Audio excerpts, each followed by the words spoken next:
Hi guys. So today we'll be discussing the introduction, various types of introduction when you write your answer. देखो होता क्या है ना, कई बार आप लोग जब एक आंसर लिखने बैठते हो तो उसके अंदर हमारा हाथ ही नहीं चलता. You will read the question, आप लोग कीवर्ड्स देखोगे and then after that when you start thinking about it कि क्या लिखना चाहिए तो हम लोग वहां पे अटक जाते हैं. वो भी एक पॉइंट होता है जहां पे हमारा कई बार एक कॉन्फिडेंस हिल जाता है कि अब मैं क्या लिखूं. So in order to solve this, what I've done is I've tried to explain you various types of introduction which we have. But उससे पहले ना मैं आपको बताता हूँ कि exactly what are the components और हर component of आंसर के हर एक component में क्या क्या expected होता है. तो कंपोनेंट्स ऑफ आंसर राइटिंग जब हम देखते हैं तो सबसे पहला और सबसे important, one of the important not the most है, वो होता है इंट्रोडक्शन. इंट्रोडक्शन में क्या एक्सपेक्टेड होता है? It allows examiner to understand whether student has understood the demand of the question और नॉट. भाई सबसे पहले क्वेश्चन की एक डिमांड होती है. आप एक टॉपिक को अगर ले लो, let's suppose the topic is on the tribal development, तो ट्राइबल डेवलपमेंट 100 डिफरेंट डायमेंशंस में पूछा जा सकता है. The health of the tribe, health related issues of tribal, education related issues of tribal, the issues, various social issues of tribal. तो अलग अलग dimension में एक क्वेश्चन को पूछा जा सकता है. तो हर क्वेश्चन की अलग डिमांड होती है और आपका आंसर जो है वो उसी डिमांड को पूरा करने के लिए लिखना होता है. तो introduction should always satisfy the demand of the question, guys. That's very important. It sets the tempo of the answer in the body part. तो body part में आप जो लिखने वाले हो ना, जो चीजें, उसका एक टेम्पो सेट करता है इंट्रोडक्शन. तो आपका इंट्रोडक्शन हमेशा, as I always say, it should always have some value addition. तो जब मैं बोलता हूं कि उसमें वैल्यू एडिशन होनी चाहिए, इसका मतलब क्या है? आपने अपने आंसर में जो क्वेश्चन के कीवर्ड्स है, आपके इंट्रोडक्शन में जो क्वेश्चन के कीवर्ड्स है, उनको जस्टिफाई करना चाहिए आपने आपके इंट्रोडक्शन के अंदर. ठीक है? It carries around 10% weightage of the total marks. तो let's suppose question is of 10 mark, तो 1 मार्क होगा आपके इंट्रोडक्शन को. So this is the introduction. When you talk about the body part of the question, it is the most important because it carries 80% of the total marks. 80% weightage होता है इसको. तो आप समझो अगर 10 मार्क का क्वेश्चन है तो 8 मार्क्स तो बॉडी पार्ट को मिल गए, है ना? Here one needs to decipher the demand of the question in detail and in multiple dimensions. आपने ये नहीं भूलना है कि आपको multiple dimensions में उसको solve करना है. Societal angle, economic angle, political angle, geographical angle, जितने भी डायमेंशंस वहां पर रिलेवेंट है और पॉसिबल है, उतने डायमेंशंस में आपने लिखना है. तो एक्सपेक्टेड क्या है? आप एक डायमेंशन लिखो, उसके सब पॉइंट 5 या 3 या 4 जो भी है, फिर से एक सब पॉइंट, एक पॉइंट लिखो, उसके सब पॉइंट्स 3-4. तो इस तरीके से social angle, political, geographical, aesthetically it looks good. अब देखो जरूरी नहीं कि हर बार ये पॉसिबल हो पाएगा. कुछ क्वेश्चंस के लिए हो पाता है, कुछ क्वेश्चंस के लिए नहीं. But in most of the cases try to cover as many dimensions as possible. ठीक है? Substantiating each argument with relevant data or fact and use of informative or innovative diagrams can make your answer better. कभी भी याद रखो, अगर आप अपना कोई आर्ग्यूमेंट दे रहे हो, फॉर एग्जांपल आप किसी फैक्ट को लिख रहे हो, तो इट्स वेरी इंपॉर्टेंट कि आप उस फैक्ट को जस्टिफाई करो with the help of some relevant information. आप सीधा ऐसा नहीं लिख सकते कि I will give you one example. अगर ऐसा लिखना है कि India's population, India's demographic dividend will surpass or will become 65% of the total population by 2051, ऐसा कुछ आया, तो आप ये फैक्ट लिखोगे तो उस फैक्ट को सब्सटेंशिएट करने के लिए आप ये भी लिखो कि भाई ये किसने बताया है. तो according to this particular agency, तो according to United Nations population fund, India's population would increase by this. क्योंकि ये बात समझो कि आप जो बोल रहे हो उस फैक्ट की इंपॉर्टेंस नहीं है, बट कोई एजेंसी, जो रिकॉग्नाइज्ड एजेंसी जो फैक्ट बता रही है, उसकी इंपॉर्टेंस है.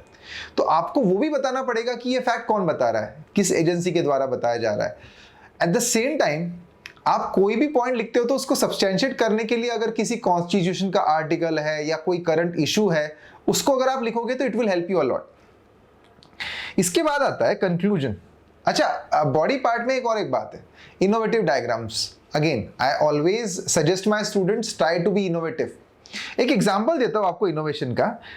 मतलब अभी आपसे बोलते बोलते मुझे याद आया, अगर मैं ट्रॉपिकल साइक्लोन्स की बात करूं, ठीक है, तो tropical cyclones in Arabian sea, tropical cyclones in Bay of Bengal. Recently, you must have heard that the tropical cyclones in Arabian Sea has increased.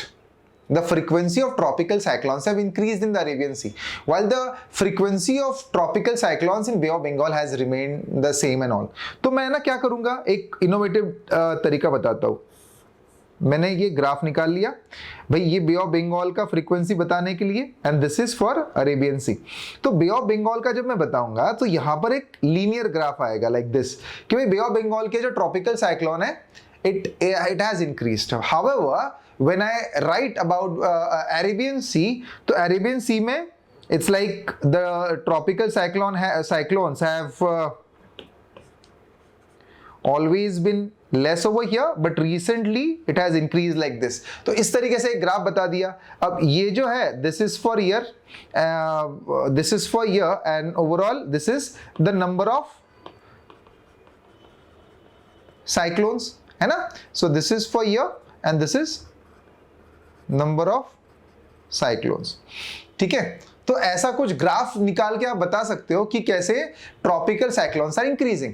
For that matter ऐसा भी बताया कि भाई ट्रॉपिकल साइक्लोन की जो इंटेंसिटी है वो बढ़ती चली गई है। तो इंटेंसिटी बढ़ाने के लिए भी you can show this way कि tropical cyclones intensity have increased, पहले कम हुआ करती थी but over the period of time it has increased in all. तो ऐसे आप ग्राफिकल रिप्रेजेंटेशन कर सकते हो। कई बार कुछ चीजों का, जैसे मुझे ना बताना है कि भाई पॉवर्टी इज रिस्पॉन्सिबल, क्योंकि कई चीजों के जो कॉजेस एंड कॉन्सिक्वेंसेस होते हैं, कई सारी चीजें। पॉवर्टी का कॉज होता है लैक ऑफ एजुकेशन, उसका कॉन्सिक्वेंस होता है लैक ऑफ डिटोरेटिंग हेल्थ, और उसका कॉन्सिक्वेंस होता है कि डेप्रिवेशन, है ना, उसका कॉन्सिक्वेंस होता है अनएम्प्लॉयमेंट। तो ऐसी कुछ चीजें आप बता सकते हो जिसके लिए आप है ना एक सर्कल यूज कर सकते हो, जिसे हम लोग कहते हैं द सर्कल ऑफ पॉवर्टी और the cycle of poverty. But अब उसमें सिर्फ पॉवर्टी नहीं आती, आपको अनएम्प्लॉयमेंट के लिए आया तो भी आप वो सर्कल बता सकते हो, आपके लिए लेट्स से एजुकेशन से रिलेटेड आया तो भी आप सर्कल बता सकते हो। So try to use as many diagrams as possible, ठीक है। And the last thing which I always want my student to understand in body part is, देखो एक बात समझो, कभी भी आपको कुछ पॉइंट्स लिखने होते हैं ना एग्जाम में, तो हर एक टॉपिक पे, let's suppose challenges of some topic, challenges of introduction of GM crop, ऐसा कुछ आया है, तो आपको कम से कम 5 पॉइंट तो लिखने हैं उसमें, और 10 मार्क का क्वेश्चन है तो उसमें भी आपको अराउंड 10 से 15 पॉइंट तो लिखने हैं। अब जरूरी नहीं है कि आपको सारे के सारे प्रिसाइज पॉइंट्स पता हो उसके लिए, तो व्हाट आई बिलीव इज आपको कम से कम 6 से 7 पॉइंट बहुत अच्छे वाले पता होने चाहिए, बट जिसे मैं प्रिसाइज पॉइंट्स कहता हूं। However you need to have at least 6 to 7 Maggi points as well. Maggi points एक नया कंसेप्ट है। अब मैगी पॉइंट्स क्या होते हैं? They are the general points which you have. तो आपके पास कुछ सेट ऑफ मैगी पॉइंट्स होने चाहिए, जनरल पॉइंट्स जो कहीं पर भी फिट बैठ जाते हैं। भाई आपको भूख लगती है तो आप कुछ अवेलेबल नहीं है तो मैगी खाते हो ना, उसी तरीके से अगर आपको एक आंसर लिखना है बट उसके अंदर आपके सारे पॉइंट्स एग्जॉस्ट हो चुके हैं, तो आपको कॉमन पॉइंट्स होते हैं कुछ जो आप कई जगहों पर फिट कर सकते हो, तो वो मैगी पॉइंट्स आपके पास अवेलेबल होने चाहिए। मैगी पॉइंट्स पे एक अलग क्लास लूंगा मैं, पूरा आप लोगों का एक अलग सेशन लूंगा जिसमें आपको मैं बताऊंगा कि एग्जैक्टली मैगी पॉइंट्स कैसे काम करते हैं। And so don't worry about that, I will make a separate video on that guys, but you need to have those Maggi points ready with you. For that matter I will give you those points as well. Anyways, last over here is conclusion. तो conclusion की अगर बात करें, when we talk about conclusion, it gives closure to an answer. आप अगर एक चीज देखो तो एग्जामिनर जो होता है वो सबसे लास्ट में आपका कंक्लूजन पढ़ता है, तो इट्स वेरी ऑब्वियस कि एग्जामिनर जो सबसे ज्यादा इंप्रेस होगा या डिसअपॉइंट होगा वो आपके कंक्लूजन से होगा। तो काफी हद तक भले कंक्लूजन सिर्फ 10% मार्क अलोकेट होते हैं कंक्लूजन को, बट चूंकि एग्जामिनर ने सबसे लास्ट आपका कंक्लूजन पढ़ा है तो इसी वजह से उसका जो एक मेंटल सेटअप है या आपके प्रति जो एक इंप्रेशन है वो आपके कंक्लूजन से काफी हद तक बनता है। इसीलिए best conclusion is very important. तो अगर मुझे कोई पूछे कि सबसे इंपॉर्टेंट क्या है, तो सबसे इंपॉर्टेंट है body part of the question, then after that conclusion, then after that introduction, ठीक है। Conclusion is important, more important than introduction is because conclusion examiner सबसे लास्ट में पढ़ता है और उसी को पढ़ने के बाद वो डिसाइड करता है कि आपको कितने मार्क्स मिलेंगे, क्योंकि उसके बाद तुरंत मार्क्स अलोकेट करता है वो। तो अगर बहुत बढ़िया कंक्लूजन लिखा हुआ है तो एग्जामिनर पे इंप्रेशन अच्छा जाएगा। Anyways guys, let's talk about this. मैंने है ना आप लोगों के लिए अलग अलग टाइप ऑफ इंट्रोडक्शन बनाए हुए हैं, तो आज का सेशन तो मैं आपको अलग अलग टाइप्स ऑफ इंट्रोडक्शन बताऊंगा। इंट्रोडक्शन जो है ना मेरे हिसाब से अराउंड 4 से 5 टाइप के होते हैं। डेफिनेशन बेस्ड इंट्रोडक्शन, डेटा और fact based introduction, issue based introduction, code based introduction और हिस्ट्री बेस्ड इंट्रोडक्शन। अब देखो डेफिनेशन बेस्ड इंट्रोडक्शन जो होता है ना, ये सारे जो मैंने बताया आपको, all of them works on keywords. अगर आपके पास आपको पता है कि क्वेश्चन का कीवर्ड क्या है, तो उन क्वेश्चन के कीवर्ड्स को देख के आप डिसाइड कर सकते हो कि इंट्रोडक्शन किस टाइप का आप लिखोगे। जरूरी नहीं है कि सारे के सारे टाइप्स जो है वो हर क्वेश्चन के लिए एप्लीकेबल हो जाए। कुछ क्वेश्चंस के लिए सिर्फ डेफिनेशन बेस्ड इंट्रोडक्शन काम आ सकता है, तो कुछ क्वेश्चंस के लिए हो सकता है कि issue based introduction, data based introduction दोनों काम आ सकते हैं। So you need to understand कि क्वेश्चन में क्या लिखना है और आप किस में कंफर्टेबल हो। There are certain students who feel कि definition based introduction is much better for them. For that matter maximum student definition based introduction को ज्यादा प्रेफर करते हैं, क्योंकि वो सबसे आसान होता है लिखना।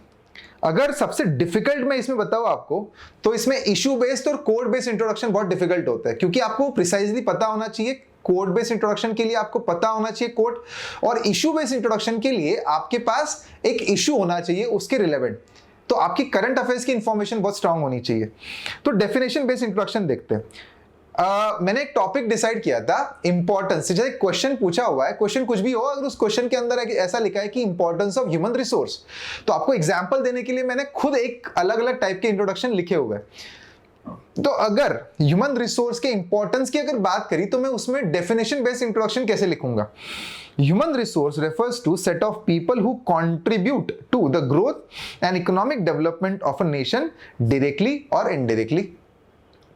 Other resources are useful. Other resources मतलब मैं mineral resources की बात कर रहा हूं अभी। तो other resources are useful only when skilled human resource is available to use it. Correct? तो ये हो गया डेफिनेशन। मैंने यहाँ पे ह्यूमन रिसोर्स की डेफिनेशन दी। करेक्ट? तो इसे कहते हैं डेफिनेशन बेस्ड इंट्रोडक्शन। इसी ह्यूमन रिसोर्स को अगर मुझे डेटा और फैक्ट बेस में लिखना, तो मैं कैसे लिखूंगा। According to UN population fund UNPF, the country having skilled human resource base tend to utilise its resource with 50% more efficiency. तो ये हो गया मेरा फैक्ट बेस्ड इंट्रोडक्शन। मैंने किसी एजेंसी का नाम लेके उसका फैक्ट जो उसने बताया था वो लेके फिर इंट्रोडक्शन दिया, है ना। तो ये भी इंपॉर्टेंस ऑफ ह्यूमन रिसोर्स जताता है। इशू बेस्ड इंट्रोडक्शन में कैसे लिखूंगा, देखो। The importance of human resource can be gauged from the fact that Northeast India is one of the most underdeveloped part of India, even after being rich in other mineral resources. This is due to ever-growing humanitarian crisis in the region. और मैं ये भी लिख सकता हूँ, ये north east के जगह पे मैं अफ्रीका का भी एग्जाम्पल दे सकता था। So my point is, एक इशू को लेके आप कैसे एक्सप्लेन करोगे ह्यूमन रिसोर्स की इंपॉर्टेंस, उसमें आपको करंट की कोई इंफॉर्मेशन लिखनी पड़ेगी। ठीक है। कोड बेस्ड इंट्रोडक्शन अगर लिखना है तो कैसे लिखेंगे। According to Nobel laureate Amartya Sen, the human capability approach, एक कैपेबिलिटी अप्रोच एक अमर्त्य सेन ने कंसेप्ट दी हुई है। तो क्या है वो। Human capability approach claims that freedom to achieve wellbeing is matter of what people can do and what people can be. ये उनका एक स्टेटमेंट है ना। तो ये क्यों बोला उन्होंने। It justifies the importance of human resource. This shows the importance of human resource. This is code-based introduction, isn't it? History-based introduction भी एक बहुत important है। History-based introduction में कैसे लिखूंगा। When the world has realized the importance of human, ये quote unquote human as a resource, the focus of which have tilted towards the development.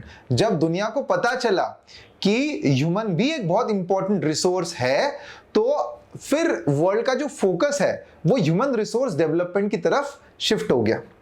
The result of this was the Human Development Report, which was published by Mehboob ul Haq and Amartya Sen in 1990.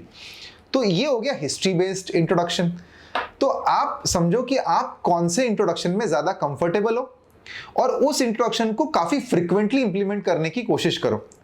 Otherwise क्या होगा कि आप exam में जाओगे, आप question को पढ़ोगे, keywords आप जॉट डाउन कर लोगे, but you won't be able to write a proper introduction over there on the spot, and you will spend more of your time in figuring out this fact कि आप किस तरीके से लिखोगे. Introduction सबसे ज्यादा टाइम खींच लेता है उसमें. तो टॉपर्स क्या करते हैं, उनका पहले से एक प्रोटोटाइप बना हुआ है, दे नो कि वो कौन सा इंट्रोडक्शन हमेशा प्रेफर करेंगे. So whenever they see the question, automatically उनका हाथ फटाफट चलने लग जाता है. तो you also need to focus on this fact. आपको आपका कंफर्ट जोन देखना पड़ेगा कि आपको कौन सा इंट्रोडक्शन ज्यादा पसंद आता है. ठीक है, so focus on that fact guys, this is very important. ठीक, next time what I will do is I will explain what are the various types of conclusion with examples. आपको एग्जांपल के साथ बताऊंगा कि कैसे लिखा जाता है कंक्लूजन. ठीक है, till then bye. Don't forget to subscribe my channel guys. Here we are going to revolutionize the entire section of this answer writing. Trust me, when I say answer writing, it's important because of this fact कि आपका actual knowledge आपको कितना है, वो आपका examiner सिर्फ आपका answer sheet देख के ही पता करने वाला है. अदरवाइज उसको पता नहीं चलेगा how much knowledgeable you are. So you should be able to interpret your knowledge on paper, then only you will be able to excel in this exam. So make sure that you write a lot of answers. Bye guys, see you.